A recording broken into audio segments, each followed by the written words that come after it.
திருச்சிற்றம்பலம். நம்ம சிவனை பற்றி பாடையிலையும் சரி பேசையிலையும் சரி திருச்சிற்றம்பலம் திருச்சிற்றம்பலம் சொல்லிட்டு தான் பாடுவோம் பேசுவோங்க. இந்த திருச்சிற்றம்பலத்தோட அர்த்தம் என்னன்னு பார்த்தீங்கன்னா, திரு கூட்டல் சித்தம் கூட்டல் பலம்.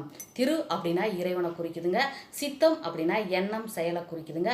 பலம் அப்படின்னம்னா உறுதி, வலிமை, நிறைவு, முழுமை அதை குறிக்குதுங்க. சுருக்கமாக சொல்லணும்னா எல்லாம் அவன் செயல்னு அர்த்தம்ங்க திருச்சிற்றம்பலம்னு சொன்னோம்னா. என் செயல் ஆவது ஒன்றுமில்லை, எல்லாம் உன் செயல் என உணரப் பெற்றேன். இந்த ஊனெடுத்து இந்த உடம்பெடுத்து பின் செய்த வினை அல்ல, முன் செய்த வினை வந்து மூண்டதுவே. கச்சி ஏகம்பனே. கச்சி ஏகம்பனேனா காஞ்சி ஏகாம்பர ஈஸ்வரனே அப்படின்னு பட்டினத்தடிகள் வந்து பாடுறாருங்க.